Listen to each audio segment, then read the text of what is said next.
Hello everyone, welcome back in rank booster series. तो इस series का ये फोर्थ लेक्चर है और इसमें हम लोग देखने वाले हैं जो कॉम्प्लेक्स कंपाउंड के कंसेप्चुअल पीवाईक्यू हैं उनको कैसे इजीली सॉल्व किया जा सकता है। प्लस ये भी सीखेंगे कि क्वेश्चन को कैसे मॉडिफाई करके एक नया कॉम्प्लेक्स क्वेश्चन बनाया जा सकता है। तो चलो स्टार्ट करते हैं। इस क्वेश्चन में बोल रहा है the correct statements among 1 2 3 are.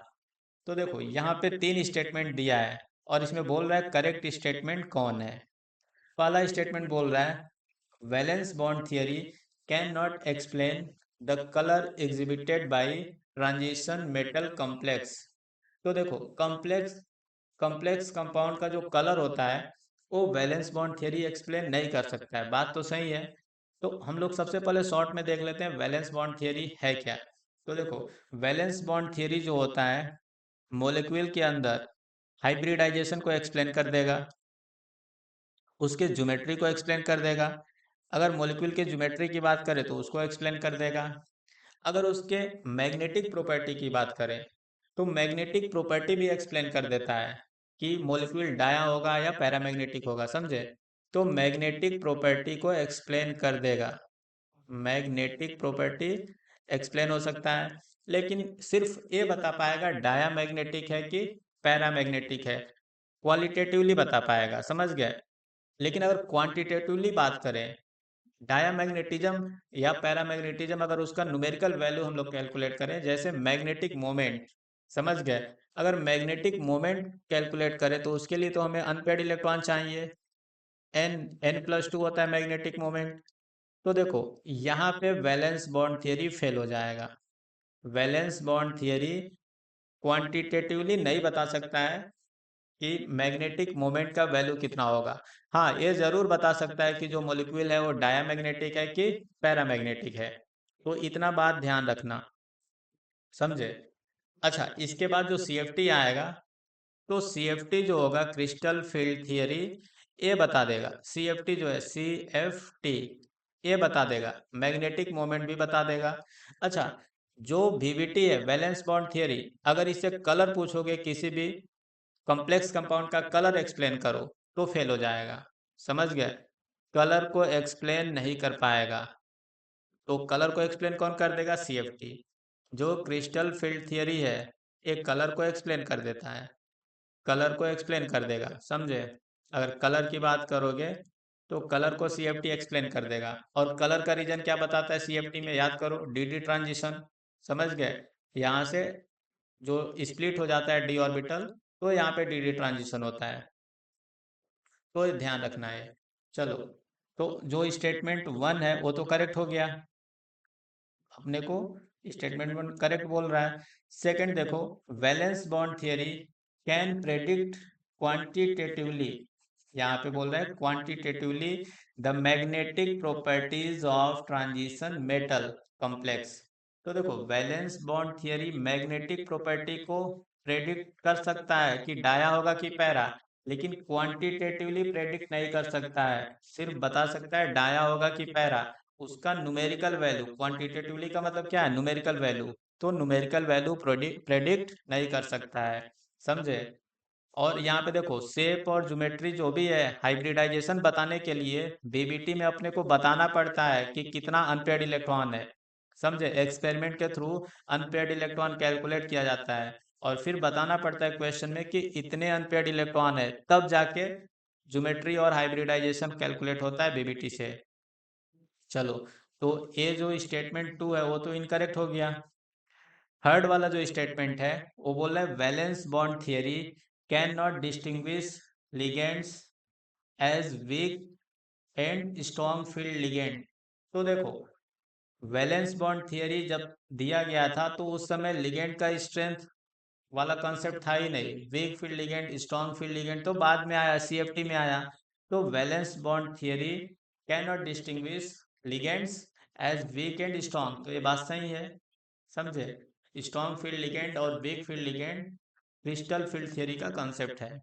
तो यहाँ से देखो जो ऑप्शन वन है और थर्ड करेक्ट हो रहा है। अब देखो ये जो स्ट्रॉन्ग फील्ड लिगेंड है और वीक फील्ड लिगेंड है इसके बारे में थोड़ा समझ लेते हैं। स्ट्रॉन्ग फील्ड लिगेंड और वीक फील्ड लिगेंड, क्योंकि अब क्वेश्चन जो भी आएंगे इन पे ही बेस्ड होंगे, समझे। और बहुत इंपॉर्टेंट कंसेप्ट है स्ट्रॉन्ग फील्ड लिगेंड और वीक फील्ड लिगेंड को समझना। तो एक नए पेज पे चलते हैं।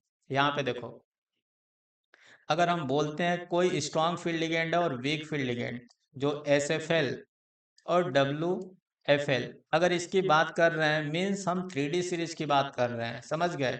4D सीरीज और 5D सीरीज का कोई भी मेटल हो, उसके लिए ऑलमोस्ट सभी लिगेंड, ऑल लिगेंड जो होते हैं act as SFL। All ligand क्या होते हैं? स्ट्रॉन्ग फील्ड लिगेंड होते हैं। तो वीक फील्ड लिगेंड और स्ट्रॉन्ग फील्ड लिगेंड की बात सिर्फ 3D सीरीज के मेटल के लिए होता है, मीन्स स्कैंडियम से लेके जिंक तक के लिए। अब यहाँ पे देखो, जनरली जो होता है, देखो, जो हेलोजन होते हैं, हेलोजन X माइनस, जैसे फ्लोराइड, ब्रोमाइड, आयोडाइड, समझ गए। हेलोजन या फिर ऑक्सीजन डोनर है, ऑक्सीजन डोनर, ओ डोनर, या फिर सल्फर डोनर जो होगा, ये सब जनरली क्या होते हैं? वीक फील्ड लिगेंड के कैटेगरी में आते हैं, वीक फील्ड लिगेंड। अगर कहीं कार्बन डोनर हो गया, C donor, carbon donor, nitrogen donor हो गया कहीं, या फिर फॉस्फोरस डोनर हो गया, तो ये आएगा स्ट्रॉन्ग फील्ड, ए डोनर हो गया। तो ये सब आते हैं स्ट्रॉन्ग फील्ड लिगेंड की कैटेगरी में, SFL।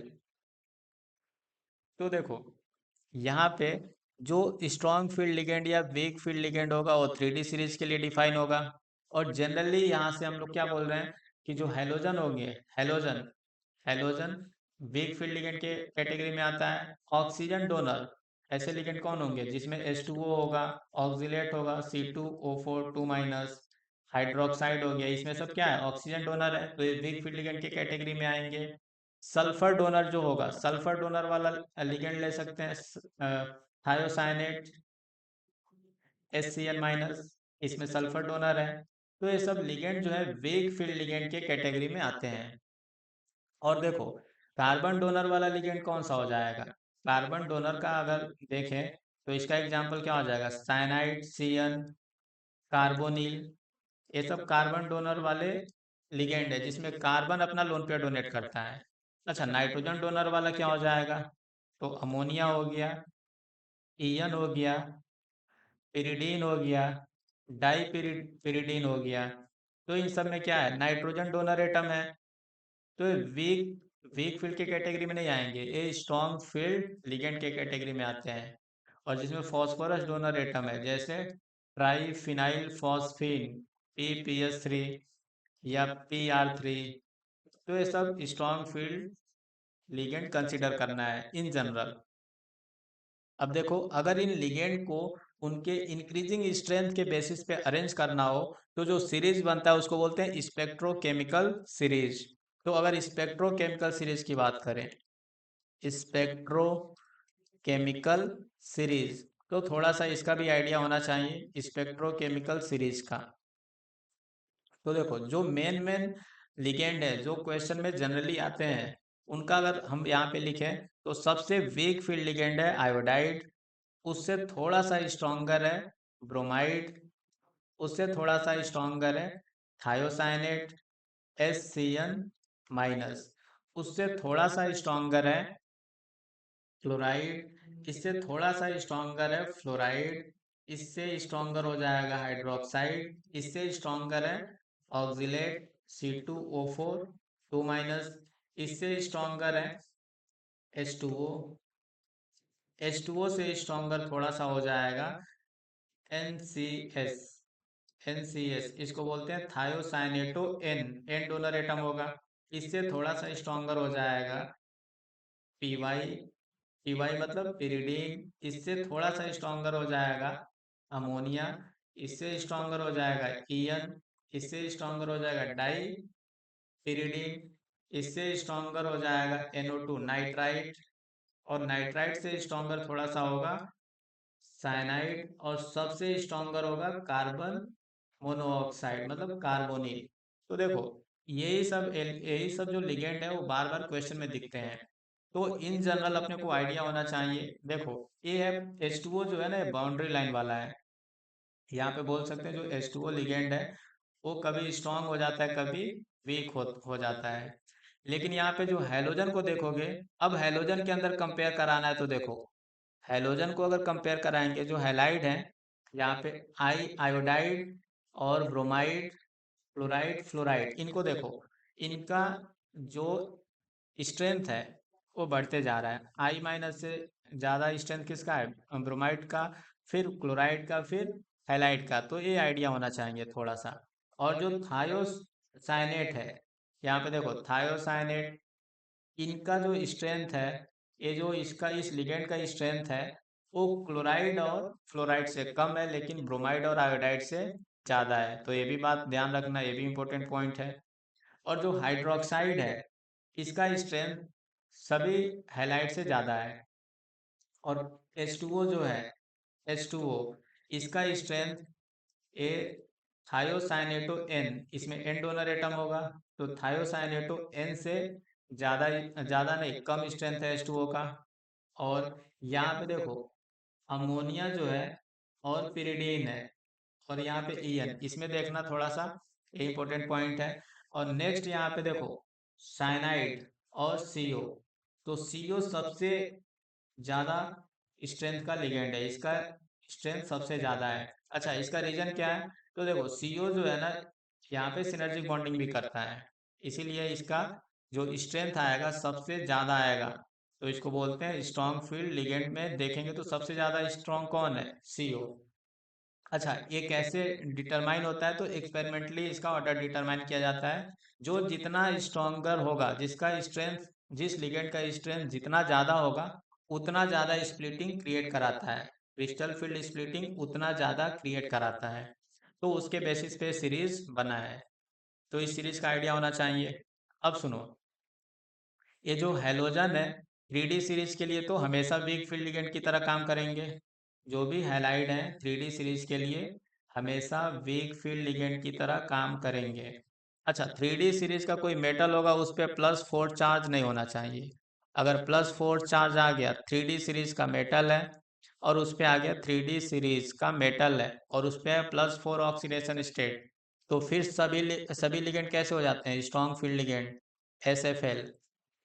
तो +3 ऑक्सीडेशन स्टेट की बात नहीं कर रहा हूँ, मेटल पे अगर +2 ऑक्सीडेशन स्टेट है या फिर +3 ऑक्सीडेशन स्टेट है तो बात कर रहा हूँ। यहाँ पे जो हैलाइड होंगे वो वीक फील्ड लिगेंड होंगे हमेशा। जो यहाँ पे पानी है, पानी कभी स्ट्रांग हो जाता है, कभी वीक हो जाता है। तो देखो पानी कब स्ट्रांग होगा? तो अगर कोबाल्ट पे 2+, कोबाल्ट पे 3+ आ जाता है, तो उस समय जो H2O होता है, H2O या फिर ऑक्जिलेट की बात करो, तो C2O4 2-, ये क्या, कैसे बिहेव करने लगते हैं? SFL की तरह। कोबाल्ट पे 3+, तो अगर हम ऐसा कॉम्प्लेक्स लिखते हैं COH2O का होल 6, यहाँ पे कोबाल्ट पे कितना ऑक्सीडेशन स्टेट लिख लें? +3। तो अब पानी कैसा बिहेव करेगा? SFL की तरह, स्ट्रॉन्ग फील्ड लिगेंड की तरह, और स्प्लिटिंग बहुत ज़्यादा करा देगा। समझे? मतलब यहाँ पे स्ट्रॉन्ग फील्ड लिगेंड कंसीडर करेंगे। अगर ऑक्जिलेट लिगेंड लेते हैं तो ऑक्जिलेट को भी स्ट्रॉन्ग फील्ड लिगेंड कंसीडर करना है। अच्छा, जो पानी होता है अगर कॉपर पे 2+ है और पानी एज ए लिगेंड है, तो उस केस में भी पानी या ऑक्जिलेट को क्या कंसीडर करना है? स्ट्रॉन्ग फील्ड लिगेंड कंसीडर करना है। ऐसे ही देखो जो अमोनिया है, अमोनिया वो 3D सीरीज के जो लास्ट के 4 एलिमेंट है, लास्ट के 4 एलिमेंट कौन है? कोबाल्ट 2+, निकल 2+, कॉपर 2+, और जिंक 2+। इनके लिए जो अमोनिया है ना, ये NH3, वो स्ट्रॉन्ग फील्ड लिगेंड की तरह काम करता है, SFL।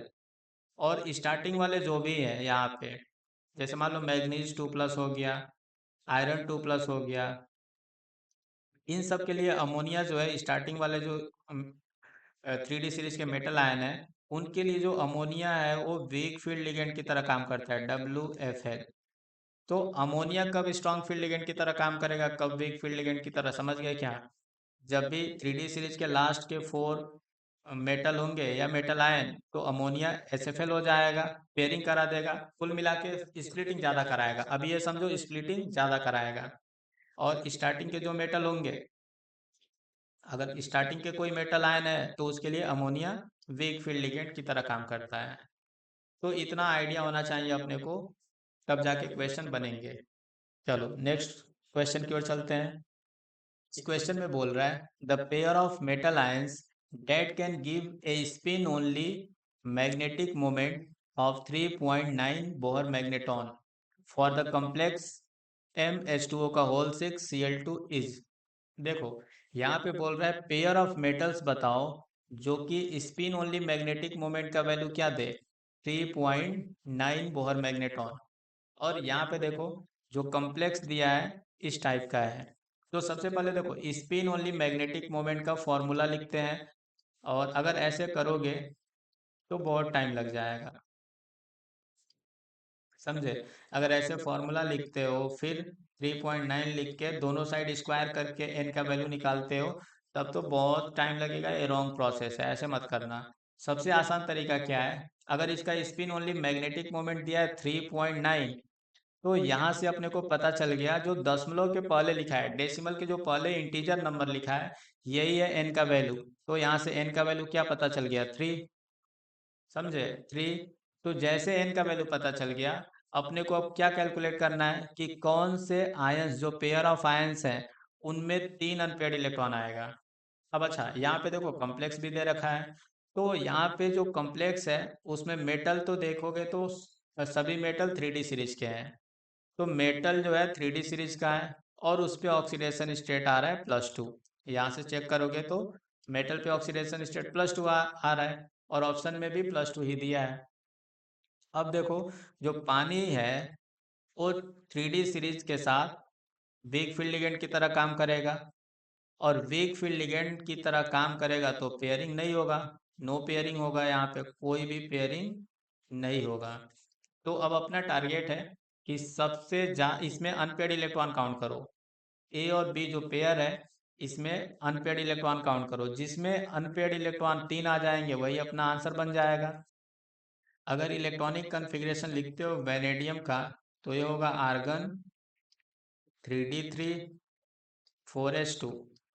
तो देखो वैनेडियम पे 2+ का इलेक्ट्रॉनिक कन्फिग्रेशन कैसे लिखेंगे, वैनेडियम पे 2+, यहाँ पे हो जाएगा आर्गन, और एस से इलेक्ट्रॉन निकाल दो, सबसे पहले 4s से इलेक्ट्रॉन निकलता है, तो यहाँ पे आएगा 3D3।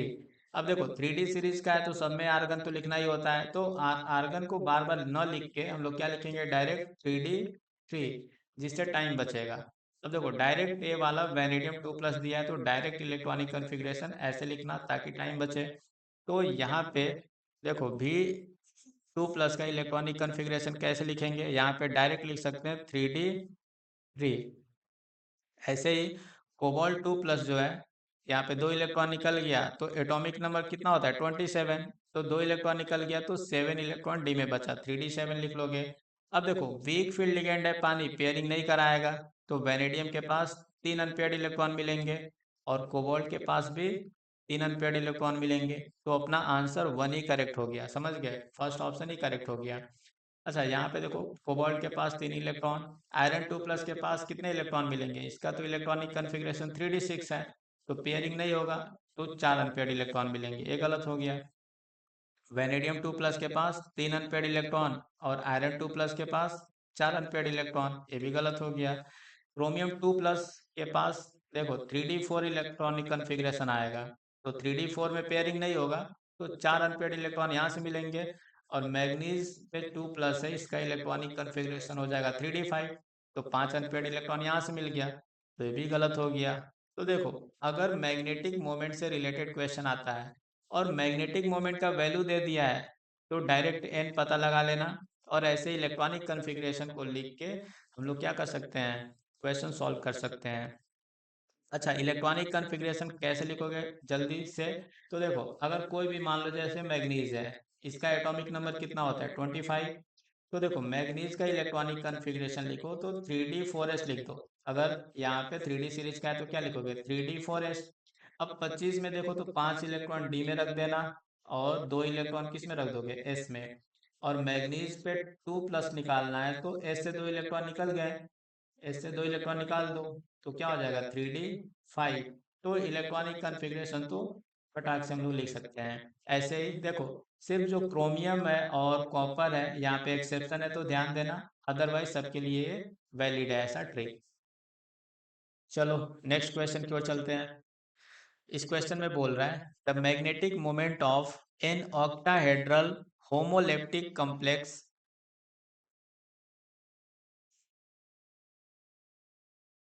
इस क्वेश्चन में बोल रहा है the magnetic moment of an octahedral homoleptic Mn2 complex is 5.9 Bohr magneton. The suitable ligand for this complex is. अच्छा, होमोलेप्टिक कॉम्प्लेक्स जो है, इसका मतलब क्या होता है कि सारे लिगेंड सेम टाइप के हो। और हेट्रोलेप्टिक कॉम्प्लेक्स होता है जिसमें एक से ज़्यादा टाइप का कम से कम लिगेंड हो, कम से कम 2 टाइप के लिगेंड तो हो ही। तो देखो, अब मैग्नेटिक मोमेंट का वैल्यू यहाँ पर भी दे दिया 5.9 Bm। तो अनपेयर्ड इलेक्ट्रॉन का पता लग गया, अनपेयर्ड इलेक्ट्रॉन कितना होगा 5। अब बोला सुटेबल लिगेंड कौन होगा, और मैग्नीज 2 है। अच्छा, मैग्नीज का एटॉमिक नंबर तो जानते हो, तो इलेक्ट्रॉनिक कन्फिग्रेशन अभी बताया था कैसे लिख सकते हो, यहाँ पे आ जाएगा 3d5। अब देखो, 5 3d5 इलेक्ट्रॉनिक कन्फिग्रेशन है, और ऑक्टाहेड्रल स्प्लिटिंग जानते हो ऐसे होता है, T2G और EG। तो अगर इसका अनपेयर्ड इलेक्ट्रॉन 5 रखना है, मतलब यहाँ पे पेयरिंग तो नहीं कराना है, 3 इलेक्ट्रॉन T2G में आ गए और 4th इलेक्ट्रॉन EG में चला जाए और 5th वाला भी, तब जाके 5 अनपेयर्ड इलेक्ट्रॉन क्रिएट होगा। और ऐसा करने के लिए ये जो स्प्लिटिंग एनर्जी आता है, ऑक्टाहेड्रल का जो स्प्लिटिंग एनर्जी आता है वो कम होना चाहिए, पेयरिंग एनर्जी ज़्यादा होना चाहिए। देखो, जो एनर्जी ज़्यादा होगा वो वाला काम तो होगा नहीं, पेयरिंग एनर्जी ज़्यादा है मतलब पेयरिंग कराने में ज़्यादा एनर्जी खर्च लगेगा, तो क्यों फालतू का पेयरिंग कराएगा, ज़्यादा एनर्जी क्यों खर्च करेगा। तो इसीलिए पेयरिंग नहीं होता है। और स्प्लिटिंग एनर्जी अगर कम है तो इलेक्ट्रॉन इजीली जंप कर जाएगा हायर एनर्जी वाले ऑर्बिटल में। तो देखो, स्प्लिटिंग एनर्जी अपने को कम रखना है, तब तो 5 अनपेयर्ड इलेक्ट्रॉन मिलेंगे और मैग्नेटिक मोमेंट का वैल्यू आएगा 5.9। तो स्प्लिटिंग एनर्जी कम कैसे रख सकते हैं, देखो, जो सेंट्रल एटम है, सेंट्रल एटम जो है मैग्नीज 2+, वो तो सेम है। अब लिगेंड पे आएंगे, जो लिगेंड वीक होगा, वीक फील्ड लिगेंड होगा, वो कम स्प्लिटिंग कराएगा। तो देखो, अभी हम लोग जो सीक्वेंस पढ़े थे उसमें सबसे स्ट्रॉन्गर तो CO हो गया था, तो ये तो वैसे ही बाहर हो गया। उससे थोड़ा वीक था साइनाइड, ये भी बाहर हो गया। इथाइलिन डाइअमाइन और NCS में देखो, NCS सबसे वीक है। जो NCS है, थायोसाइनेटो एन, यहाँ पे जो थायोसाइनेटो एन है, ये तो सबसे वीकर लिगेंड है, मतलब इसमें स्प्लिटिंग सबसे कम होगा।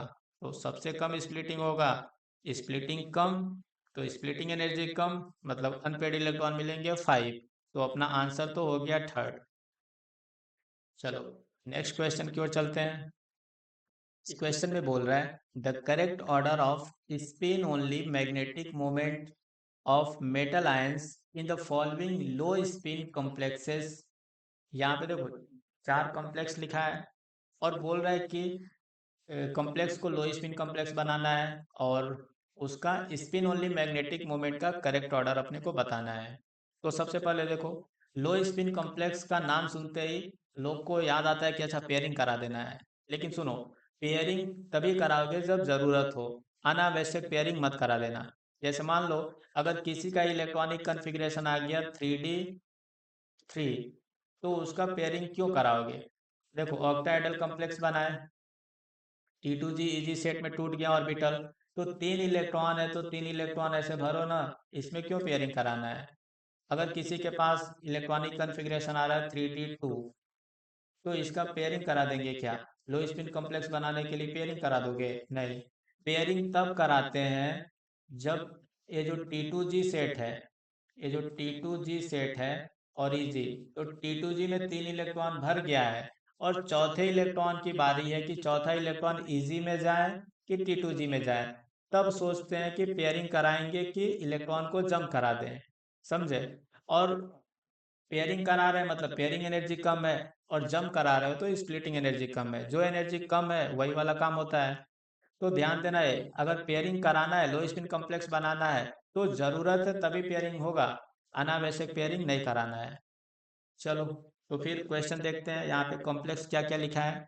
ए है वेनेडियम पे 2+, यहाँ पे ऑक्सीडेशन स्टेट आएगा वेनेडियम पे 2+। तो देखो वेनेडियम पे 2+ का इलेक्ट्रॉनिक कन्फिग्रेशन क्या हो जाएगा, 3D3। चेक कर लो, यहाँ पे इलेक्ट्रॉनिक कॉन्फ़िगरेशन आएगा 3D3। तो देखो 3 अनपेयर्ड इलेक्ट्रॉन इसमें आएंगे। देखो वेनेडियम का इलेक्ट्रॉनिक कॉन्फ़िगरेशन क्या आएगा, 3D3। तो 3 अनपेयर्ड इलेक्ट्रॉन आ रहा है, तो नंबर ऑफ अनपेयर्ड इलेक्ट्रॉन की बात करें तो इसमें आएगा 3। ऐसे ही देखो इसमें ऑक्सीडेशन स्टेट आ रहा है आयरन का +2, तो +2 ऑक्सीडेशन स्टेट के लिए इलेक्ट्रॉनिक कन्फिग्रेशन क्या हो जाएगा इसका, 3D6। देखो आयरन का एटॉमिक नंबर 26 होता है, 2 इलेक्ट्रॉन निकाल दिया तो 6 इलेक्ट्रॉन डी में आएगा कि नहीं, जो ट्रिक बताया था उसे लिख सकते हैं, शॉर्टकट जो बताया था। तो देखो आयरन 2+ का इलेक्ट्रॉनिक कन्फिग्रेशन 3D6 हो गया। अब यहाँ पे लो स्पिन कॉम्प्लेक्स बनाना है, मतलब पेयरिंग कराना है। तो देखो 6 इलेक्ट्रॉन है, तो यहाँ पे पेयरिंग कराएंगे तो देखो 3 तो T2G में आ गए। अब चौथे इलेक्ट्रॉन या पांचवें या छठे की बात करें तो जंप करेगा इजी में कि पेयर करेगा। तो क्वेश्चन में क्लियरली बोला है लो स्पिन कॉम्प्लेक्स बनाना है। लो स्पिन कॉम्प्लेक्स बनाना है मीन्स अनपेयर्ड इलेक्ट्रॉन कम से कम रखो, पेयरिंग कराओ। तो देखो चौथा इलेक्ट्रॉन क्या हो जाएगा, पेयर्ड, पांचवा भी पेयर्ड और छठा भी पेयर्ड। तो यहाँ से अनपेयर्ड इलेक्ट्रॉन का वैल्यू कितना आ रहा है, 0। कोई भी अनपेयर्ड इलेक्ट्रॉन नहीं है, तो यहाँ पे अनपेयर्ड इलेक्ट्रॉन आ गया 0। ऐसे ही ये देखो रुदेनियम, तो रुदेनियम क्या कहाँ पे आता है, ये आयरन के नीचे आता है, आयरन के जस्ट नीचे 4D सीरीज में है रुदेनियम, फिर है ऑस्मियम। तो देखो जैसा इलेक्ट्रॉनिक कन्फिग्रेशन आयरन का है, आयरन का इलेक्ट्रॉनिक कन्फिग्रेशन क्या होगा, आर्गन यहाँ पे 3D6 4s2। तो रुदेनियम का भी एज इट इज वैसा ही होता है, यहाँ पे हो जाएगा देखो, यहाँ पे इनर्ट गैस आ जाएगा क्रिप्टन, और यहाँ पे आ जाएगा 4D6 5s2। तो अपने को रुदेनियम पे +3 ऑक्सीडेशन स्टेट लाना है और फिर उसका ऑक्सीडेशन स्टेट लिखना है। तो 3 इलेक्ट्रॉन निकालेंगे तो यहाँ पे आ जाएगा 4D5 रुदेनियम का इलेक्ट्रॉनिक कन्फिग्रेशन। अब देखो 5 इलेक्ट्रॉन है, तो अगर इसको T2G सेट में भरेंगे तो पेयरिंग कराने के बाद एक अनपेयर्ड इलेक्ट्रॉन अपने को मिलेगा। और ऐसे ही यहाँ पे क्रोमियम पे +2 ऑक्सीडेशन स्टेट है, अगर क्रोमियम पे +2 वाले को चेक करेंगे तो इसका इलेक्ट्रॉनिक कन्फिग्रेशन आएगा 3D4। और 3D4 में एक, देखो 3D4 में एक तो पेयरिंग हो जाएगा, तो 2 ही अनपेयर्ड मिलेगा, 2 अनपेयर्ड इलेक्ट्रॉन, इलेक्ट्रॉन भर के देखो, ये देखो T2G में 4 इलेक्ट्रॉन भरो, 1 2 3, और चौथे को पेयर करा दोगे तो कितने अनपेयर्ड इलेक्ट्रॉन बचे, 2। देखो क्वेश्चन में क्लियरली बोल रखा है कि यहाँ पे लो स्पिन कॉम्प्लेक्स बनाओ, इसीलिए अमोनिया को क्या मान रहे हैं, यहाँ पे स्ट्रॉन्ग फील्ड मान के हम लोग पेयरिंग करा दे रहे हैं, अदरवाइज ऐसा करेंगे नहीं। अगर क्वेश्चन में नहीं बोला होता तो अमोनिया को क्या मानते, वीक फील्ड लिगेंड मानते क्रोमियम 2+ के लिए, लेकिन क्वेश्चन का रिक्वायरमेंट है भाई कि लो स्पिन कॉम्प्लेक्स मान के करो, तो यहाँ पे कर रहे हैं, समझे, कंफ्यूज मत होना यहाँ पे। तो अब देखो सबसे ज्यादा मैग्नेटिक मोमेंट किसका आएगा, जिसमें अनपेयर्ड इलेक्ट्रॉन ज्यादा उसका मैग्नेटिक मोमेंट ज्यादा, तो सबसे ज्यादा मैग्नेटिक मोमेंट आएगा वेनेडियम 2+ का, समझे। वेनेडियम 2+ का सबसे ज्यादा आएगा, उससे कम क्रोमियम 2+ का, उससे कम रुदेनियम का आएगा, रुदेनियम 3+ का, और सबसे कम आ जाएगा आयरन 2+ का। तो ऐसे क्वेश्चन करना होता है। तो यहाँ पे ऑप्शन चेक करो कौन सा हो जाएगा, सबसे ज़्यादा वेनेडियम 2+ का और सबसे कम आयरन 2+ का, यहाँ पे ऑप्शन फर्स्ट करेक्ट हो जाएगा। इस क्वेश्चन में बोल रहा है 3 कॉम्प्लेक्सेस, यहाँ पे 3 कॉम्प्लेक्स लिखा है और बोल रहा है absorb light in the visual region, the correct order of the wavelength of light absorb by them is. तो देखो ये जो कॉम्प्लेक्स लाइट एब्जॉर्ब कर रहा है उसके वेवलेंथ का करेक्ट ऑर्डर पूछा है। तो देखो अगर हम बात करें कि वेवलेंथ का ऑर्डर या कलर से रिलेटेड कोई भी क्वेश्चन आता है तो उसको कैसे सॉल्व करना होता है, सबसे पहले थोड़ा सा कॉन्सेप्ट बता देता हूँ फिर ऐसे क्वेश्चन करेंगे। तो देखो होता क्या है, मान लो कॉम्प्लेक्स जो है ऑक्टाहेड्रल कॉम्प्लेक्स है, तो इसका जो डी ऑर्बिटल होता है वो लिगेंड के वजह से स्प्लिट हो जाता है दो सेट में, T2G और EG। तो यहाँ पे दो सेट अपना बन गया, और इनके बीच का जो एनर्जी गैप होता है उसको बोलते हैं डेल्टा ओ, ऑक्टाहेड्रल स्प्लिटिंग एनर्जी। तो अगर मान लो अगर T2G में कोई अनपेयर्ड इलेक्ट्रॉन रह गया, तो ये करेगा क्या, जो विजुअल लाइट होता है इसके जो फोटोन होते हैं या कोई सा भी यहाँ से लाइट होगा, कोई सा भी विजिबल हो या इनविजिबल, समझ गए, अगर विजिबल होगा तो दिखाई देगा, इनविजिबल होगा तो दिखाई नहीं देगा। तो यहाँ से जो फोटोन है इस फोटोन को क्या करेगा, एब्जॉर्ब करेगा, और एब्जॉर्ब करेगा तो इसका एनर्जी बढ़ गया। अब इस एनर्जी के वजह से यहाँ पे क्या करेगा, T2G से EG में जंप कर जाएगा। T2G से कहाँ पे चला गया, EG में। तो देखो कंडीशन क्या है कि जो फोटोन से मिलने वाला एनर्जी है वो उसका वैल्यू होना चाहिए डेल्टा O के बराबर। और फोटोन से मिलने वाला एनर्जी को हम लोग कैसे लिख सकते हैं, लाइट, ये तो लाइट का पार्टिकल है तो इसका एनर्जी हो जाएगा h न्यू या फिर hc/λ। और ये जो फोटोन का एनर्जी है उसका वैल्यू होना चाहिए स्प्लिटिंग एनर्जी के बराबर। तो देखो अगर स्प्लिटिंग एनर्जी बढ़ेगा तो जो लाइट है इसका फोटोन जो है, लाइट का फोटोन, इसका एनर्जी भी, इसका फ्रीक्वेंसी क्या होना चाहिए, ज़्यादा होना चाहिए, या फिर बोलो एनर्जी ज़्यादा होना चाहिए। तो यहाँ से देखो जो स्प्लिटिंग एनर्जी है वो डायरेक्टली डिटरमाइन कर रहा है कि किस किस फ्रीक्वेंसी का फोटोन एब्जॉर्ब होगा, समझे। ज़्यादा स्प्लिटिंग एनर्जी है तो ज़्यादा फ्रीक्वेंसी का फोटोन एब्जॉर्ब होगा। और देखो ज़्यादा फ्रीक्वेंसी का फोटोन एब्जॉर्ब होगा मीन्स कम वेवलेंथ का फोटोन एब्जॉर्ब होगा, ज़्यादा फ्रीक्वेंसी या कम वेवलेंथ एक ही बात है, देखो इन्वर्सली रिलेटेड होते हैं। तो यहाँ पे ऑक्टाहेड्रल का स्प्लिटिंग एनर्जी अगर हमें कोई बता दे कि किस कॉम्प्लेक्स का ऑक्टाहेड्रल का स्प्लिटिंग एनर्जी ज़्यादा है, तो ऑक्टाहेड्रल का स्प्लिटिंग एनर्जी ज़्यादा, ऑक्टाहेड्रल का स्प्लिटिंग एनर्जी ज़्यादा, तो जो वेवलेंथ एब्जॉर्ब करेगा वो कम, कम वेवलेंथ का फोटोन एब्जॉर्ब करेगा, समझे। मतलब स्प्लिटिंग एनर्जी और वेवलेंथ में डायरेक्ट रिलेशन है, इन सॉरी इनवर्स रिलेशन है। स्प्लिटिंग एनर्जी और वेवलेंथ में इनवर्स रिलेशन है, और स्प्लिटिंग एनर्जी और फ्रीक्वेंसी में डायरेक्ट रिलेशन है, कि मतलब एक बढ़ेगा तो दूसरा भी बढ़ेगा। चलो, तो अगर इस क्वेश्चन की बात करें तो देखो यहाँ पे तीनों कॉम्प्लेक्स में कोबाल्ट का ऑक्सीडेशन स्टेट चेक करो तो आ रहा है +3, +3 और +3। तो सेंट्रल एटम तो सेम हो गया और सेम ऑक्सीडेशन स्टेट वाला है। तो फिर जो स्प्लिटिंग एनर्जी है उसको डिटरमाइन कौन करेगा, लिगेंड। तो देखो लिगेंड यहाँ पे देखेंगे तो थर्ड वाले केस में 6 के 6 अमोनिया है, और सेकंड वाले केस में 5 अमोनिया है और एक H2O मॉलिक्यूल है, और फर्स्ट वाले केस में देखो 5 अमोनिया है और एक क्लोराइड है।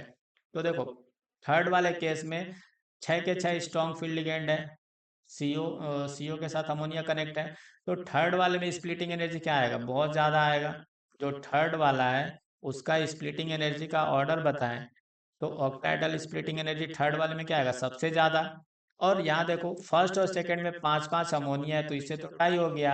अब बच गया पानी और क्लोराइड। तो अभी हम लोग देखे हैं कि पानी H2O और क्लोराइड में देखेंगे तो दोनों वीक है, लेकिन इनमें रिलेटिवली कंपेयर करेंगे तो यहाँ पे क्लोराइड थोड़ा ज़्यादा ही वीक है, और पानी क्या होता है, strong as compare to chloride. और ऐसे भी सोच सकते हो कोबाल्ट पे +3 है तो पानी स्ट्रॉन्ग फील्ड लिगेंड की तरह काम करेगा। मतलब यहाँ पे स्प्लिटिंग एनर्जी थोड़ा ज़्यादा आने वाला है, समझ गए, सेकेंड के केस में। और सबसे कम स्प्लिटिंग एनर्जी किस में आ जाएगा, फर्स्ट वाले में। सबसे कम स्प्लिटिंग एनर्जी आ गया फर्स्ट के केस में। तो यहाँ पे देखो स्प्लिटिंग एनर्जी का ऑर्डर हमने बता दिया।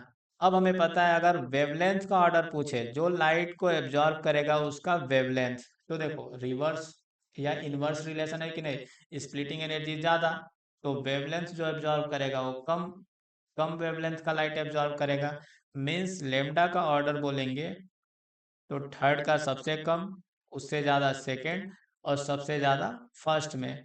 फर्स्ट वाले में देखो स्प्लिटिंग एनर्जी बहुत कम है, ऐसे समझो स्प्लिटिंग एनर्जी बहुत कम है, तो थोड़ा सा ही एनर्जी मिलेगा तो इलेक्ट्रॉन जंप कर जाएगा। थोड़ा सा एनर्जी मतलब वेवलेंथ बहुत ज़्यादा हो सकता है, ई इक्वल टू क्या होता है, H C by lambda. Wavelength ज़्यादा रहेगा तो भी काम चल जाएगा, एनर्जी कम मिलेगा और इलेक्ट्रॉन इजिली ट्रांजिशन कर सकता है। तो इसका, इस क्वेश्चन का आंसर क्या हो जाएगा, फर्स्ट वाला। समझे। अच्छा, इसमें कलर से रिलेटेड भी बहुत सारे क्वेश्चन बन सकते हैं, तो एक बार वो भी कंसेप्ट समझा देता हूँ यहीं पे। अब देखो, यहाँ पे अगर कई बार क्वेश्चन बोलेगा कि किस कलर के लाइट को एब्जॉर्ब किया, या फिर बोल देगा कि मान लो रेड कलर एब्जॉर्ब किया तो कौन सा कलर कॉम्प्लेक्स दिखाई देगा। समझे। तो ऐसे क्वेश्चन करने के लिए यहाँ पे देखो, अपने को कम्प्लीमेंट्री कलर का आइडिया होना चाहिए। तो कम्प्लीमेंट्री कलर कैसे बनाओगे, कम्प्लीमेंट्री कलर व्हील बना सकते हैं, देखो ऐसे बना दिए। यहाँ पे कहीं से स्टार्ट कर सकते हो, V I B G Y O R, VIBGYOR लिख दिए। अब देखो, रेड का कम्प्लीमेंट्री क्या होता है, ग्रीन। रेड का कम्प्लीमेंट्री क्या है, ग्रीन, या ग्रीन का कम्प्लीमेंट्री रेड बोल सकते हैं। ऑरेंज का ब्लू, या ब्लू का ऑरेंज, जो भी है बोल सकते हो। वॉयलेट इंडिगो, इंडिगो का कम्प्लीमेंट्री क्या है, येलो। तो एक कम्प्लीमेंट्री कलर का आइडिया ऐसे पता चल जाएगा। देखो ए विबग्योर है, V I B G Y O R, इसी को यहाँ पे हमने लिख दिया। अब देखो, कलर से रिलेटेड क्वेश्चन कैसे आएगा कि बोलेगा ये जो कंपाउंड है वो रेड कलर को एब्जॉर्ब कर रहा है, तो किस कलर का दिखाई देगा। समझे। तो देखो, कलर का जो थियरी है उसमें ये बोला गया है कि जो भी कलर एब्जॉर्ब करेगा उसका कम्प्लीमेंट्री कलर दिखाई देता है। तो अगर थियरी के बेसिस पे जाएं तो देखो डायरेक्ट आंसर दे सकते हैं इस कलर व्हील से। समझ गए। लेकिन अगर इसको समझना चाहते हो तो देखो, मान लो कोई ऑब्जेक्ट है, इसने रेड कलर को एब्जॉर्ब कर लिया। रेड कलर क्या कर लिया, एब्जॉर्ब। तो यहाँ से देखो, व्हाइट लाइट जो आ रहा था उसमें तो सारे कलर थे। व्हाइट लाइट जो आ रहा था उसमें सभी कलर था, V I B G Y O R, VIBGYOR, सारे कलर थे। अब यहाँ से देखो, सरफेस से या कॉम्प्लेक्स कंपाउंड जो होगा वहां से रिफ्लेक्शन के बाद लाइट यहाँ से जाएगा, तो उसमें रेड कलर अब्सेंट होगा, क्योंकि रेड कलर को तो एब्जॉर्ब कर लिया है, रेड वाले को इसने एब्जॉर्ब कर लिया है। तो देखो इसमें कौन कौन से कलर मिलेंगे, V I B G Y O colour मिलेगा, ऑरेंज। रेड नहीं होगा इसमें, जो रिफ्लेक्टेड रे है उसमें रेड कलर नहीं होगा। समझे। अब देखो, वॉयलेट इंडिगो का कॉम्प्लीमेंट्री कौन है, येलो। तो इससे तो एक कैंसिल हो जाएगा, एक दूसरे को कलरलेस कर देते हैं, कॉम्प्लीमेंट्री कलर। अब ब्लू का देखो, ब्लू का कॉम्प्लीमेंट्री कौन है, ऑरेंज। तो ब्लू ऑरेंज को कैंसिल कर देगा, कलरलेस कर देगा। बच गया ग्रीन। ग्रीन का तो कॉम्प्लीमेंट्री इसने ऑब्जॉर्व एब्जॉर्व कर लिया है, तो यहाँ से जो कलर जाएगा वो ग्रीन कलर का दिखाई देगा। समझे। तो अगर क्वेश्चन ऐसे बोले कि रेड कलर को एब्जॉर्व कर रहा है तो कौन सा कलर दिखाई देगा, ग्रीन कलर। तो कॉम्प्लीमेंट्री कलर व्हील बनाओ, यहीं से डायरेक्ट आंसर दे सकते हैं। अगर ब्लू कलर दिखाई दे रहा है, बोलेगा अगर ब्लू कलर कॉम्प्लेक्स दिखाई दे रहा है तो किस कलर को एब्जॉर्व किया होगा, ऑरेंज। उल्टा बोलो, अगर ऑरेंज कलर को एब्जॉर्व करेगा तो कौन सा कलर दिखाई देगा, ब्लू। ऐसे क्वेश्चन का आंसर हम लोग दे सकते हैं। चलो, नेक्स्ट क्वेश्चन की ओर चलते हैं। इसमें बोल रहा है, the theory date can completely properly explain the nature of bonding in NiCO4 is. तो देखो, NiCO4 में कल हमने सीखा था इसमें कि सिनर्जिक बॉन्डिंग होता है। कार्बोनिल कंपाउंड है, यहाँ पे क्या होगा, सिनर्जिक बॉन्डिंग। देखो, जो निकल है उस पे ऑक्सीडेशन स्टेट 0 है, फिर भी ये स्टेबल है। कोई ऑक्सीडेशन स्टेट नहीं है, फिर भी ये स्टेबल है। रीजन क्या है, निकल का जो डी ऑर्बिटल होता है, फुली फिल्ड डी ऑर्बिटल, वो क्या करता है, CO के साथ एक एक्स्ट्रा बॉन्डिंग करता है, पाई बैक बॉन्डिंग, सिनर्जिक बॉन्डिंग, जिसके वजह से यहाँ पे डबल बॉन्ड कैरेक्टर आ जाता है। और निकल का ऑक्सीडेशन स्टेट 0 होते हुए भी यहाँ पे बहुत स्टेबल कॉम्प्लेक्स बनता है। तो देखो, इसको कंप्लीटली कौन एक्सप्लेन कर सकता है, कौन थियरी। तो क्रिस्टल फील्ड थियरी अप्लाई कर सकते हैं क्या, इस पे तो अप्लाई ही नहीं कर सकते हैं। देखो, क्रिस्टल फील्ड थियरी के लिए सेंट्रल एटम और लिगेंड आयनिक होने चाहिए, उसमें आयनिक इंटरेक्शन पे बेस्ड है क्रिस्टल फील्ड थियरी। कैटायन और एनायन जो इंटरेक्शन करते हैं उस पे बेसिस है, मतलब बेस्ड है थियरी है। तो यहाँ तो क्रिस्टल फील्ड थियरी फेल हो जाएगा, इसको एक्सप्लेन ही नहीं कर पाएगा। वर्नर थियरी तो प्राइमरी और सेकेंडरी वैलेंसी बताता है, वो तो इलेक्ट्रॉनिक डिस्ट्रीब्यूशन ही नहीं बता पाता है, तो इसको कहाँ से एक्सप्लेन करेगा। वैलेंस बॉन्ड थियरी, देखो वैलेंस बॉन्ड थियरी कुछ हद तक इसका जो इसका जो हाइब्रिडाइजेशन है, ज्योमेट्री है, उसको बता देता है, समझे। लेकिन इसका स्टेबिलिटी नहीं बता पाता है कि इतना स्टेबल कैसे है। यहाँ पे सिनर्जिक बॉन्डिंग के बारे में कुछ नहीं बता पाता है। और सिनर्जिक बॉन्डिंग का कंसेप्ट आता है मोलिकुलर ऑर्बिटल थियरी से, एमओटी थियरी से। तो अगर NiCO4 के बारे में पूरा डिटेल से अगर अपने को इंफॉर्मेशन चाहिए कि स्टेबल कैसे है, यहाँ पे पाई बैक बॉन्डिंग कैसे हो रहा है, तो अपने को मोलिकुलर ऑर्बिटल थियरी का कंसेप्ट अप्लाई करना पड़ता है। मीन्स एमओटी से पूरा इसको कम्प्लीटली एक्सप्लेन कर सकते हैं। लेकिन अगर यहाँ पे देखोगे, अगर इसका हाइब्रिडाइजेशन बताना होता है तो जनरली बीबीटी लगा के सॉल्व कर देते हैं क्वेश्चन। जैसे मान लो यहाँ पे है NiCO4, तो निकल का ऑक्सीडेशन स्टेट इसमें कितना आता है, 0। तो इसका इलेक्ट्रॉनिक कन्फिग्रेशन लिखते हैं आर्गन 3D8 4s2। और स्ट्रॉन्ग फील्ड लिगेंड होने की वजह से कार्बोनिल क्या करा देता है, पेयरिंग करा देता है। मतलब पेयरिंग क्या, यहाँ पे जो 4s के इलेक्ट्रॉन है उसको भी 3D में जंप करा देते हैं। तो यहाँ पे हो जाता है 3D10। अब देखो यहाँ पे हो गया 3D10, तो डी में 5 ऑर्बिटल जो हैं इसमें इलेक्ट्रॉन भर लेते हैं, पूरा पेयर बन जाएगा। एक 4 हो गया, सॉरी 5 6 7 8 9 10, तो ये पेयर हो गया 3D। अब बच गया 4s, तो ये 4s हो गया और 4p। तो देखो अगर इसका अपने को हाइब्रिडाइजेशन भी बताना होता है ना, तो बीबीटी का हेल्प लेते हैं, CFD तो इसे अप्लाई भी नहीं करते हैं। तो ध्यान रखना, अगर कंप्लीटली इसको एक्सप्लेन करना है तो एमओटी का हेल्प लेना पड़ेगा।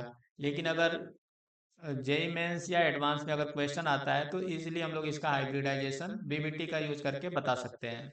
चलो नेक्स्ट क्वेश्चन की ओर चलते हैं। इस क्वेश्चन में बोल रहा है among statement A to D the incorrect one. यहाँ पे बोल रहा है ए में octahedral CO3+ complexes with strong field ligand have very high magnetic moment। यहाँ पे देखो, अगर कोबाल्ट पे +3 ऑक्सीडेशन स्टेट होगा तो स्ट्रॉन्ग फील्ड लिगेंड के साथ बोल रहा है हाई मैग्नेटिक मोमेंट होगा, मतलब म्यू का वैल्यू ज़्यादा होगा। देखो अगर इसका इलेक्ट्रॉनिक कन्फिग्रेशन लिखेंगे तो आएगा 3D6, और स्ट्रॉन्ग फील्ड लिगेंड के साथ तो पेयर कर देगा। जो 6 इलेक्ट्रॉन है T2G में वो पेयर हो जाएंगे सब, 1 2 3 4 5 6 सब पेयर हो गए। तो यहाँ पे पेयरिंग हो गया, यहाँ पे मैग्नेटिक मोमेंट का वैल्यू कितना आ जाएगा, 0 आ जाएगा। और यहाँ बोल रहा है कि हाई मैग्नेटिक मोमेंट होगा, ये तो गलत ही बोल रहा है। तो ये स्टेटमेंट क्या हो गया, इनकरेक्ट। तो इनकरेक्ट ही अपने को बताना है। देखो ए वाला इनकरेक्ट हो गया। और बी में क्या बोल रहा है, when delta O is less than pairing energy, मतलब स्प्लिटिंग एनर्जी कम है, पेयरिंग एनर्जी ज़्यादा है। The d electron configuration of CO3+ in an octahedral complex is T2G में 4 इलेक्ट्रॉन है और Eg में 2 इलेक्ट्रॉन है। तो देखो अगर पेयरिंग एनर्जी ज़्यादा है तो यहाँ पे कोबाल्ट 3+ के पास देखेंगे तो कितना इलेक्ट्रॉन है, 6 इलेक्ट्रॉन है। 6 इलेक्ट्रॉन भरो। यहाँ पे देखो क्वेश्चन में बोल रहा है ऑक्टाहेड्रल जो है इसका स्प्लिटिंग एनर्जी कम है, पेयरिंग एनर्जी का वैल्यू ज़्यादा है। पेयरिंग एनर्जी ज़्यादा है मतलब पेयरिंग नहीं कराना है। जो ज़्यादा है जिसमें एनर्जी खर्च ज़्यादा होगा वो काम ही क्यों करना है। पेयरिंग एनर्जी ज़्यादा है तो पेयरिंग नहीं कराना है, इलेक्ट्रॉन को जंप करा देंगे। तो यहाँ पे देखो 6 इलेक्ट्रॉन भरो, 1 2 3 4 5 6। तो यहाँ पे जो T2G सेट है इसमें 4 इलेक्ट्रॉन आ रहा है और Eg वाले सेट में 2 इलेक्ट्रॉन आ रहा है। और बोल भी रहा है ये, मतलब ये भी करेक्ट बोल रहा है, तो अपने को इनकरेक्ट बताना है, समझे। ये तो करेक्ट हो गया। जो सी में है बोल रहा है wavelength of light absorb by COEN का whole thrice 3+ is lower than that of COF6 3-। तो देखो यहाँ पे जो कोबाल्ट है वो तो +3 ऑक्सीडेशन स्टेट में है दोनों में। और अब फिर जो स्प्लिटिंग एनर्जी है किससे डिटरमाइन करेंगे, लिगेंड के स्ट्रेंथ से। और यहाँ पे जो ईएन है इथाइलिन डाइअमाइन, वो स्ट्रॉन्ग फील्ड लिगेंड है एज कम्पेयर टू फ्लोराइड। तो पहले वाले में क्या होगा, स्प्लिटिंग एनर्जी बहुत ज़्यादा होगा एज कम्पेयर टू सेकेंड। तो स्प्लिटिंग एनर्जी यहाँ पे ज़्यादा होगा तो देखो, wavelength of light absorb by this complex is lower, splitting energy ज़्यादा है, तो ज़्यादा एनर्जी का क्या करेगा, फोटोन एब्जॉर्ब करेगा, मतलब कम वेवलेंथ का। तो ये भी बात सही बोल रहा है, ये भी बात जो है स्टेटमेंट करेक्ट है, और पहला स्टेटमेंट इनकरेक्ट था। डी ऑप्शन में बोल रहा है, if the delta O for an octahedral complex is CO3, मतलब कोबाल्ट पे 3, is 18,000 semi-inverse. The delta T for its tetrahedral complex with the same ligand will be 16,000 semi-inverse. अच्छा, delta ओ दिया है, अगर देखो अगर सेंट्रल एटम सेम है और लिगेंड यहाँ पे कोऑर्डिनेशन नंबर 6 में है, और मान लो यहाँ पे जो ऑक्सीडेशन स्टेट है सेंट्रल एटम पे +N है, और सेम कॉम्प्लेक्स बना रहा है यहाँ पे कोऑर्डिनेशन नंबर 4 में, टेट्राहेड्रल में, या फिर बना सकता है मान लो स्क्वायर प्लेनर में, और यहाँ पे ऑक्सीडेशन स्टेट सेम रखा है, यहाँ पे मान लो +N, यहाँ पे टेट्राहेड्रल कॉम्प्लेक्स बना रहा है, और यहाँ पे स्क्वायर प्लेनर कॉम्प्लेक्स बन सकता है। तो देखो, टेट्राहेड्रल अगर कॉम्प्लेक्स बनेगा तो इनमें जो स्प्लिटिंग एनर्जी का रिलेशन होता है, याद रख लेना, यहाँ पे डेल्टा टेट्राहेड्रल का जो स्प्लिटिंग एनर्जी होता है वो 4/9 ऑफ ऑक्टाहेड्रल होता है, और अगर square planar complex coordination number 4 में बना रहा है तो जो स्क्वायर प्लेनर कॉम्प्लेक्स का स्प्लिटिंग एनर्जी होता है वो होता है 4/3 ऑफ ऑक्टाहेड्रल। तो देखो यहाँ पे कंडीशन क्या है कि सेंट्रल एटम सेम होना चाहिए, उसका ऑक्सीडेशन स्टेट सेम होना चाहिए, और लिगेंड भी सेम होना चाहिए, तब जाके, अगर कोऑर्डिनेशन नंबर 6 में ऑक्टाहेड्रल स्प्लिटिंग एनर्जी का वैल्यू दिया है तो हम लोग टेट्राहेड्रल या फिर स्क्वायर प्लेनर स्प्लिटिंग में स्प्लिटिंग एनर्जी को हम लोग कैलकुलेट कर सकते हैं। तो देखो यहाँ पे अपना क्वेश्चन जो है वो टेट्राहेड्रल स्प्लिटिंग एनर्जी के बारे में है, स्क्वायर प्लेनर के बारे में तो नहीं पूछ रहा है। तो टेट्राहेड्रल स्प्लिटिंग एनर्जी कैसे कैलकुलेट करोगे, 4/9 ऑफ ऑक्टाहेड्रल का स्प्लिटिंग एनर्जी कितना है, यहाँ पे 18,000, तो इसको सॉल्व करेंगे तो देखो कितना आ रहा है, 8,000 सेमी इनवर्स, और यहाँ पे क्या दे रखा है, 16,000, तो गलत हो गया कि नहीं, मीन्स ए बी स्टेटमेंट क्या है, रॉन्ग, और अपने को रॉन्ग ही बताना था, मीन्स अपना आंसर क्या बनेगा, ए एंड डी। तो इस क्वेश्चन का आंसर क्या हो जाएगा, ए एंड डी। इस क्वेश्चन में बोल रहा है, for octahedral Mn2 and tetrahedral Ni2 complexes consider the following statements। यहाँ पे बोल रहा है both the complexes can be high spin. तो देखो, अगर मैग्नीज पे +2 ऑक्सीडेशन स्टेट है और निकल पे +2 ऑक्सीडेशन स्टेट है, तो क्या दोनों कॉम्प्लेक्स हाई स्पिन हो सकते हैं। तो देखो यहाँ पे +2 का मतलब 3d5, और निकल के केस में 3d8।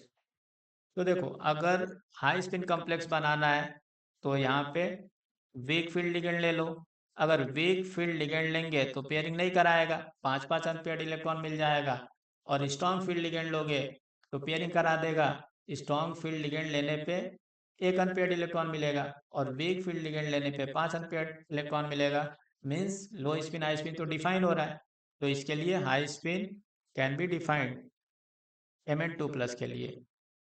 अब निकल 2+ का चेक कर लेते हैं। तो देखो इसके पास देखेंगे, अगर वीक फील्ड लिगेंड लेंगे तो टेट्राहेड्रल स्प्लिटिंग कराता है, टेट्राहेड्रल स्प्लिटिंग इस केस में चेक करना है। तो देखो अगर टेट्राहेड्रल स्प्लिटिंग कराना है तो वीक फील्ड लिगेंड ही लेना पड़ेगा, और वीक फील्ड लिगेंड जो होता है उसके वजह से टेट्राहेड्रल स्प्लिटिंग एनर्जी का वैल्यू तो वैसे ही कम आता है, टेट्राहेड्रल स्प्लिटिंग का वैल्यू कम आता है, तो ये हमेशा क्या बनेगा, हाई स्पिन कॉम्प्लेक्स बनेगा, लो स्पिन तो बनेगा ही नहीं टेट्राहेड्रल में। और यहाँ पे इलेक्ट्रॉन भरोगे तो देखो 5 इलेक्ट्रॉन तो ऐसे भर जाएंगे, छठा इलेक्ट्रॉन यहाँ पे आ गया, सातवां यहाँ, आठवां यहाँ, तो 2 अनपेड इलेक्ट्रॉन हमेशा मिलेगा। Both the complex can be high spin, तो सही बात है। यहाँ पे देखो मैग्नीज 2+ के लिए अगर देखोगे तो वीक फील्ड लिगेंड के लिए अगर वीक फील्ड लिगेंड लेते हैं तो हाई स्पिन कॉम्प्लेक्स बन जाएगा, और निकल 2+ को टेट्राहेड्रल कॉम्प्लेक्स बना रहे हो तो हमेशा हाई स्पिन कॉम्प्लेक्स होगा। तो ऑप्शन ए करेक्ट है, both the complexes can be high spin. और सेकंड में देखो, nickel 2+ complex can very rarely be low spin complex. अच्छा, यहाँ पे देखो, लो स्पिन कॉम्प्लेक्स तो निकल 2+ हो ही नहीं सकता है, क्योंकि लो स्पिन अगर बनाना है तो यहाँ पे इसको पेयरिंग कराना पड़ेगा। टेट्राहेड्रल में पेयरिंग होता नहीं है, समझे, टेट्राहेड्रल में पेयरिंग होता नहीं है। तो ये भी करेक्ट बोल रहा है, रेयरली मतलब मुश्किल से ही अपने को लो स्पिन कॉम्प्लेक्स मिलेगा।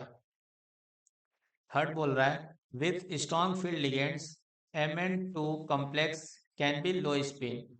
अच्छा, स्ट्रॉन्ग फील्ड लिगेंड के साथ लो स्पिन हो सकता है, सही बात है। अगर स्ट्रॉन्ग फील्ड लिगेंड लेंगे तो मैग्नीज पे +2 ऑक्सीडेशन स्टेट आ रहा है और यहाँ पे 3d5 इलेक्ट्रॉनिक कन्फिग्रेशन है, एक अनपेड इलेक्ट्रॉन मिलेगा तो लो स्पिन बन जाएगा। फोर्थ बोल रहा है, aqueous solution of Mn2+ ions is yellow in colour. तो देखो, Mn2+ का जो एक्वस सॉल्यूशन लोगे तो मैग्नीज 2+ का कलर क्या होता है पानी के अंदर? मैग्नीज 2+ का एक्वस सॉल्यूशन होता है लाइट पिंक। इसका कलर होता है लाइट पिंक, हल्का सा पिंक कलर का होता है, या फिर बोलो तो कलरलेस, दिखेगा भी नहीं है, बहुत हल्का होता है Mn2+ का कलर। तो यहाँ से ऑप्शन तो गलत हो गया, मीन्स इसका करेक्ट आंसर है 1, 2 एंड 3। तो इसका आंसर हो जाएगा 1, 2 एंड 3 ओनली। चलो नेक्स्ट क्वेश्चन की ओर चलते हैं। इस क्वेश्चन में बोल रहा है, simplified absorption spectrum of 3 complexes 1, 2 and 3 of Mn plus ions are provided below. Their lambda max value are marked as A, B and C respectively.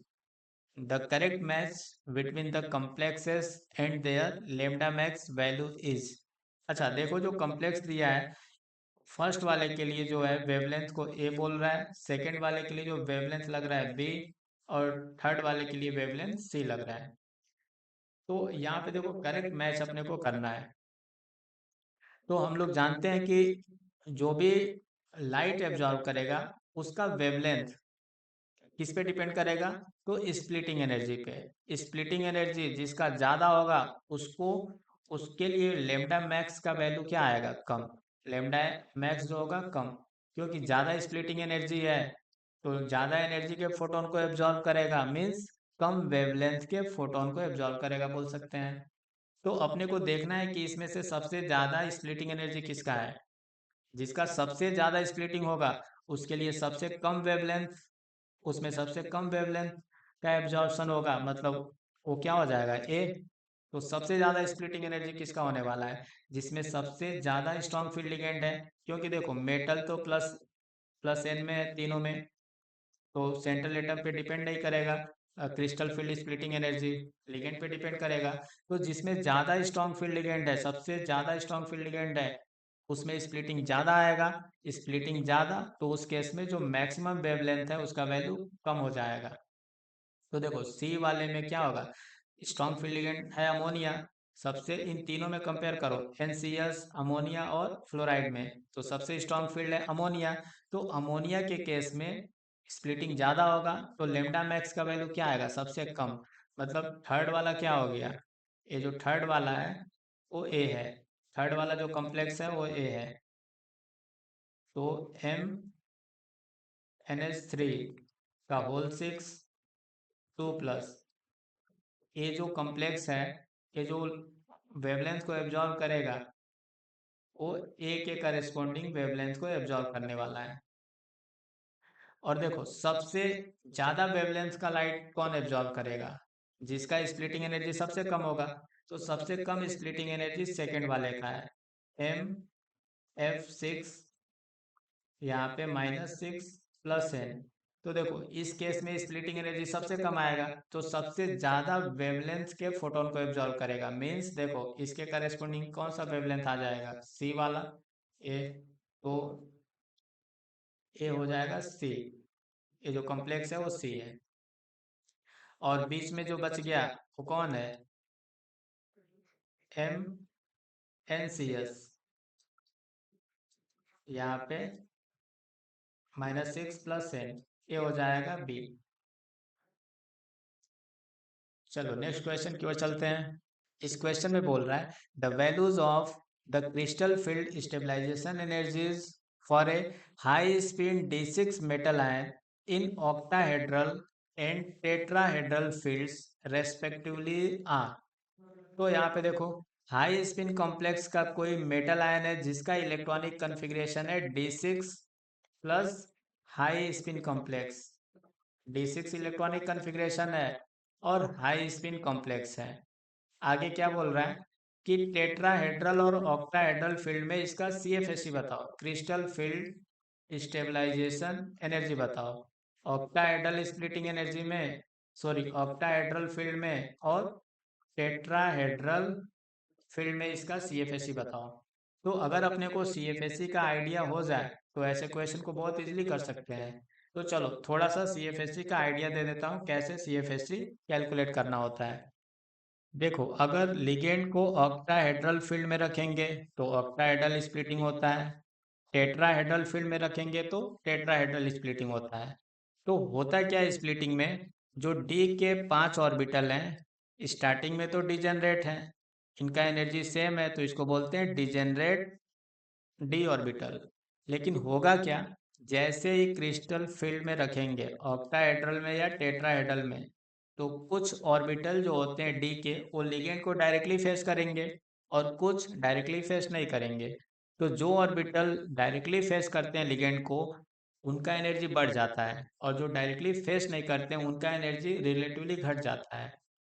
तो यहाँ से जो डिजेनरेसी है वो ब्रेक हो जाएगा, कुछ डी ऑर्बिटल का एनर्जी बढ़ जाता है और कुछ का घट जाता है।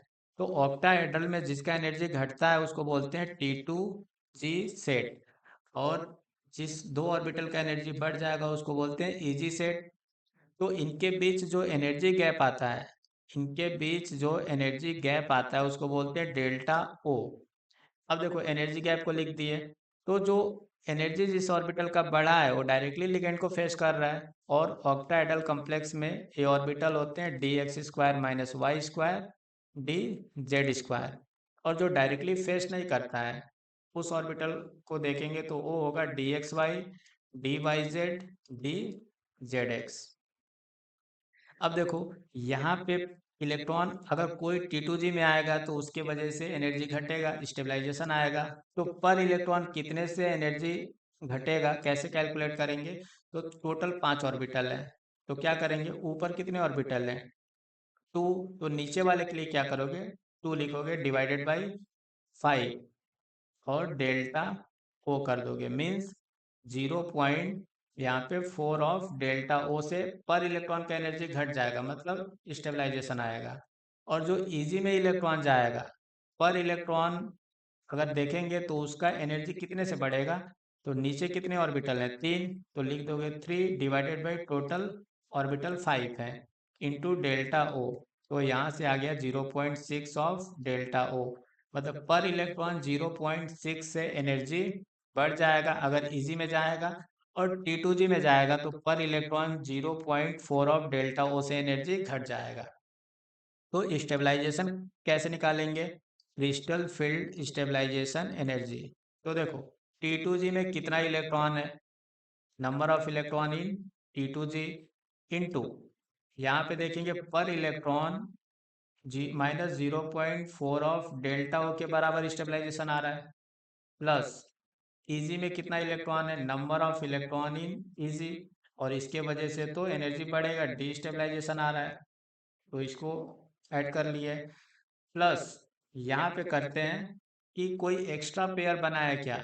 यहाँ पे देखो एक्स्ट्रा पेयर का कहने का क्या मतलब है, जैसे मान लो डी में अगर 5 इलेक्ट्रॉन होते हैं, समझे, डी में 5 इलेक्ट्रॉन होते हैं और यहाँ पे इलेक्ट्रॉन भर रहे हो 1 2 3, तो यहाँ पे अगर पेयरिंग करा देते हो, पेयरिंग करा दिए, तो देखो एक्स्ट्रा पेयर बना दिए कि नहीं, यहाँ पे कितना बन गया एक्स्ट्रा पेयर 2, तो वही लिखते हैं extra pair, number of extra pair electron into pairing energy. लेकिन अगर क्या हो 6 इलेक्ट्रॉन हो, तो 6 इलेक्ट्रॉन होगा तो इसमें भी ऐसे ही भरोगे, एक पेयर बनाओगे, और यहाँ पे देखो, यहाँ पे 6 इलेक्ट्रॉन ऐसे भरोगे, तो यहाँ पे एक तो पेयर ऑलरेडी इसमें भी बनना था, लेकिन स्प्लिटिंग होने के बाद दो दो पेयर एक्स्ट्रा बन गए, क्योंकि एक तो पहले बनना ही था, 2 पेयर एक्स्ट्रा बन गया। तो यहाँ पे n का वैल्यू इस केस में क्या लिख लोगे, 2। तो अपने को क्या करना है, डिजेनरेट ऑर्बिटल से कंपेयर कराना होता है जो इलेक्ट्रॉन भर दिए स्प्लिटिंग के बाद इससे, और इसमें देखना होता है कि कितना एक्स्ट्रा पेयर बन रहा है। तो n जो है ना, नंबर ऑफ एक्स्ट्रा पेयर है, नंबर ऑफ एक्स्ट्रा पेयर।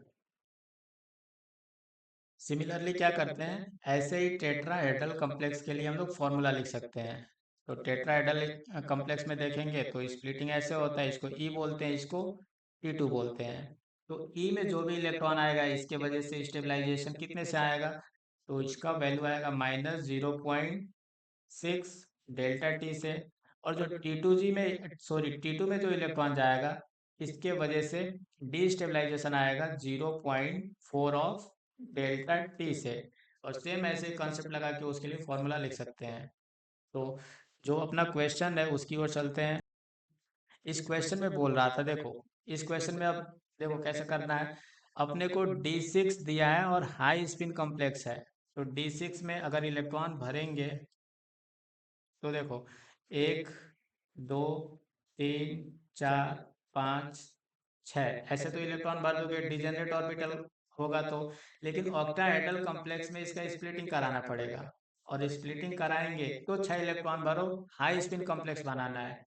तो हाई स्पिन कॉम्प्लेक्स बनाएंगे मतलब पेयरिंग नहीं कराना है। तो 1 2 3 4 5 6। तो यहाँ पे देखो जो CFSE का वैल्यू लिखेंगे, तो देखो यहाँ पे T2G में जो है, यहाँ पे T2G इसका 3 इलेक्ट्रॉन, Eg के 2 इलेक्ट्रॉन से कैंसिल हो जाएगा, स्टेबलाइजेशन डिस्टेबलाइजेशन।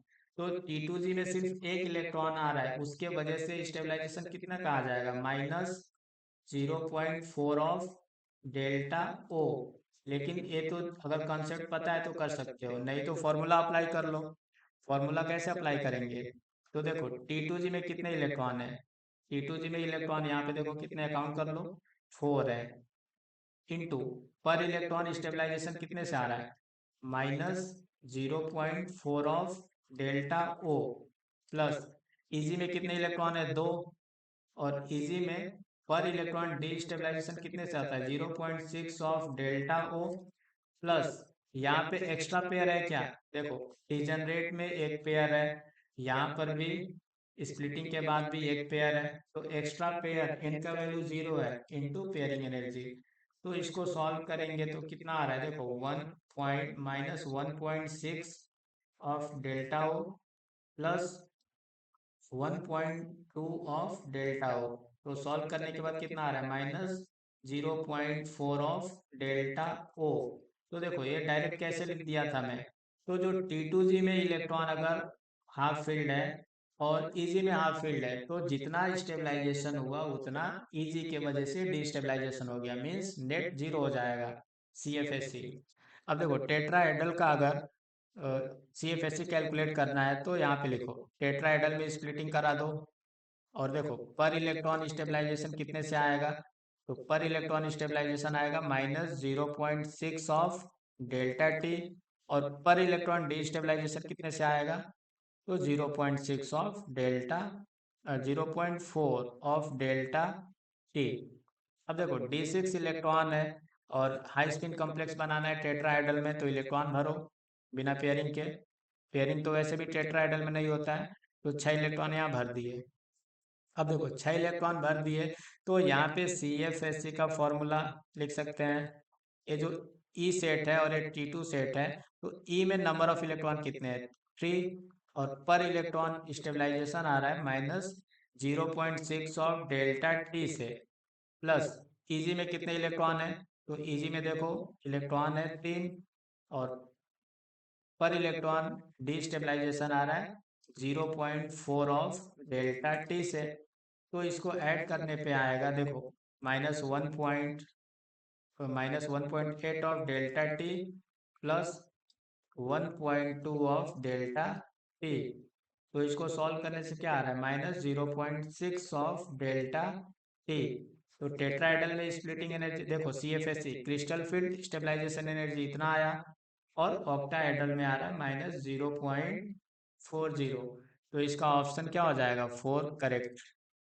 तो ऐसे ऐसे ही किसी भी क्वेश्चन में अगर CFSC का वैल्यू कैलकुलेट करना हो तो हम लोग इजीली कर सकते हैं। चलो फिर मिलते हैं अगले क्लास में, तब तक के लिए पढ़ाई करते रहो, मस्त रहो, थैंक यू।